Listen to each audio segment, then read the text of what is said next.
জিয়াউল হাসান সাহেবের মামলার অভিযোগ গঠনের উপরে আদেশের দিন ধার্য ছিল। মাননীয় ট্রাইব্যুনাল আজকে জিয়াউল হাসানের বিরুদ্ধে 3টি অভিযোগ গঠন করেছেন।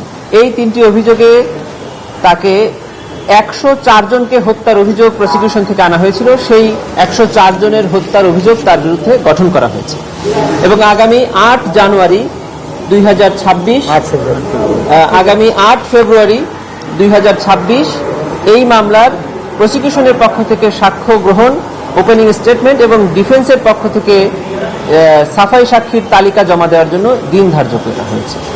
এখানে আরো কিছু মামলা আজকে ছিল, সেটা হলো যে টিএফআই সেলে সংগঠিত যে ইনফোর্স ডিসঅ্যাপিয়ারেন্স এবং মানবতা বিরোধী অপরাধের অভিযোগে যে মামলাটি ট্রাইব্যুনালে চলছে, সেই মামলায় একজন আসামির পক্ষ থেকে জামিন প্রার্থনা করা হয়েছিল।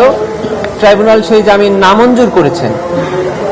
অতঃপর ওই আইনজীবী প্রার্থনা করেছেন যে অ্যাপ্লিকেশনটা কেপ্ট উইথ দি রেকর্ড থাকুক, সেটি করা হয়েছে। ওখানে ওনারা আরেকটি আবেদন করেছিলেন যে এই ঘটনাস্থল অর্থাৎ টিএফআই সেল ভিজিট করার জন্য, সেখানে আসামি পক্ষের আইনজীবীরা সেটা ভিজিট করতে চান।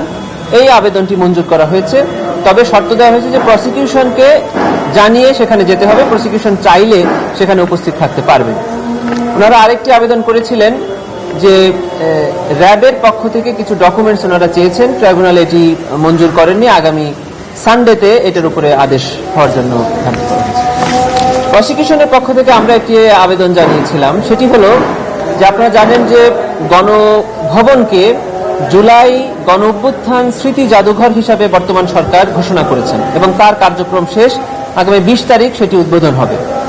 সেখানে এই মামলার মানে ট্রাইব্যুনালে যে সকল মামলা ইতিমধ্যে শেষ হয়েছে অথবা চলমান আছে, সেখানে যে ম্যাটেরিয়ালসগুলো সিজ করা হয়েছে, ধরেন গুলি, তারপর অস্ত্র, বিভিন্ন রক্তমাখা পোশাক, অথবা যে সকল চেয়ারে এই নির্যাতনগুলো করা হয়েছে, তারপরে বিভিন্ন রকম ম্যাটেরিয়ালস যেগুলো, সেগুলো তারা চেয়েছে আমাদের কাছে। আমরা আজকে কোর্টের আবেদন জানিয়েছিলাম যে সেগুলো জুলাই গণ অভ্যুত্থান স্মৃতি জাদুঘরে সেগুলো দেওয়ার জন্য।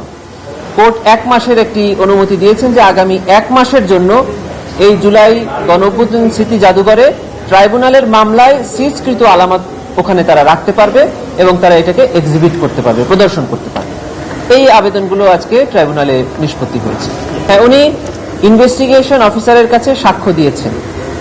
ইনভেস্টিগেশন অফিসারের কাছে সাক্ষ্য দেওয়ার শর্তই থাকে যে উনি পরবর্তীতে কোর্টে এসে সাক্ষ্য প্রদান করবেন। এখন ইনভেস্টিগেশন অফিসার এবং প্রসিকিউশন সিদ্ধান্ত নিবে যে কখন কাকে আনবেন, এটা আমাদের স্ট্র্যাটেজিক্যাল বিষয়, আমরা কখন কাকে আনবো। হ্যাঁ, আরেকটি বিষয়, ট্রাইব্যুনাল 2 আজকে আবু সাইদের মামলার ইনভেস্টিগেশন অফিসারের সাক্ষ্য গ্রহণ এবং জেরা সমাপ্ত হয়েছে এবং আগামী একটা তারিখ নির্ধারণ ট্রাইব্যুনাল করেছেন যেদিন এই মামলার আর্গুমেন্ট শুরু হবে। এবং আপনারা জানেন যে একটি মামলার আর্গুমেন্ট হলো শেষ ধাপ, এই আর্গুমেন্টের পরেই এই মামলার রায়ের জন্য নির্ধারিত হবে।